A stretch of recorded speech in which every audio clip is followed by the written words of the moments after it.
Hello and welcome back to the Games Kingdom. My name's Carl King and today we're going to be having a quick flyby video of a new set of models that I've recently been sent by Spellcrow Miniatures of Poland, primarily for their own Umbra Turris miniature skirmish fantasy game, but you can obviously buy these and use them in any of your own armies and games that you currently play.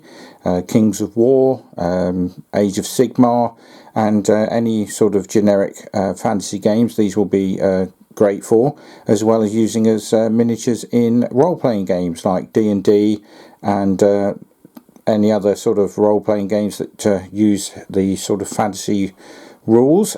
So without further ado, let's have a quick look through the models that I've been sent. There are 6 in total, and what I'll be doing in the next sort of week or so is painting some of those up and doing a more in-depth sort of look at some of those models when they've been painted, and then hopefully on a later video I'll be giving away as a little prize for 1 or 2 viewers of that video some of the models I've been sent over the course of the last sort of 2 or 3 batches that I've had, as a nice little sort of competition, and hopefully some people will get some use out of those models that they'll get for free.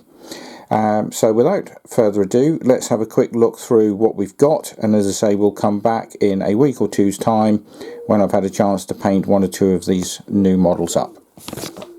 So first off, we have this guy here. He is the Sheol Morg Azgrak version 1. As you can see there, as I pan back a little bit, we've got it's a sort of, looks like a ram type miniature, and he's got a very large sort of sword stroke weapon there, and we'll just sort of spin this round so we can see the reverse side, and another little turn there so you can see it from the side. So yeah, lots of detail, very nice looking model, and we'll sort of quickly move across. And this one is Ugruk Tar, a Goblin standard bearer.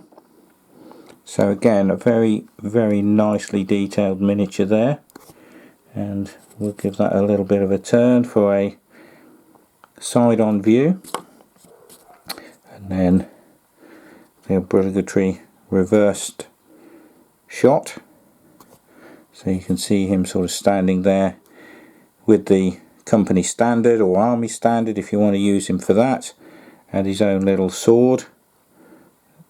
Again, as I say, very nicely detailed. Would look nice in any goblin and orc army or a little skirmish force. We'll move across to Blood Dancers. Now these will fit in sort of generic wood elf armies, which is what I will be using these guys for, but you could also use these in some sort of gladiatorial game as well. So if you've got something like the Spartacus board game, you can potentially use 1 or both of these guys as additional models in that, and any other sort of generic gladiatorial battles. But yeah, primarily I would think more likely a elven force. Double weapons there, 2 sort of nicely detailed models. Then we move across to the Forest Spider, a nice little model here to throw some venom and poison at your opponents. Again, great for sort of things like D&D or RPG games, as well as using in sort of maybe even as just as a sort of a large spider sitting in a tree as a piece of scenery. You know, that would look quite nice, and if you could get some sort of webbing and things going on the trees, even more so.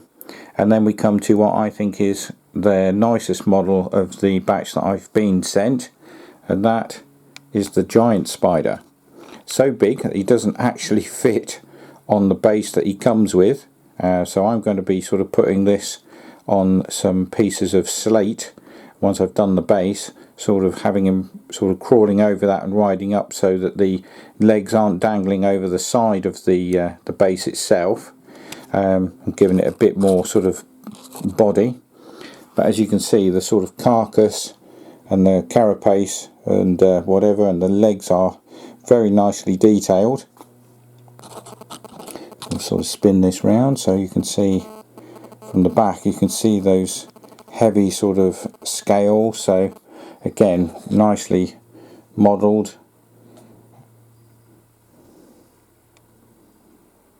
And then we'll just flip the underside, which, whilst not having a great deal of detail, is still, you know, quite nice there. You can still see some sort of details on the body and sections and legs and the pincers. And then we'll sort of go a bit closer and you can see those very large bulbous eyes, which I think will look nice if paint them up in some sort of luminescent yellow or sort of a glowing green, something really sort of nasty looking, as if it's sort of coming towards you with a lot of menace, which these things obviously will be. So again, this can be used in a sort of a goblin force. You could even potentially put it as a mount for a character, or again as in you know, an individual model in your army as a monster. And again, in role-playing games you could use these in dungeons, and maybe even sort of as a cheap alternative to a sort of a Shelob model for your sort of Lord of the Rings and Middle-earth games. So plenty of uses for this, and as with all of these models, they are very, very reasonably priced. They're all available now on the Spellcrow website, www.spellcrow.com. So go and check that out. They're putting new things on there all the time, for both sort of fantasy, sci-fi and sort of generic miniatures, and bits of terrain as well. So they're expanding their ranges all the time, and as I say, their game Umbra Turris is also very good, and you can buy the rule sets on the website as well. And I've done some previous videos where I've gone through the rule book for that particular game and some skirmish sort of starter sets. So as I say, go and check it out, www.spellcrow.com, and see if anything on there is suitable for you guys to use in your armies or in your role-playing games.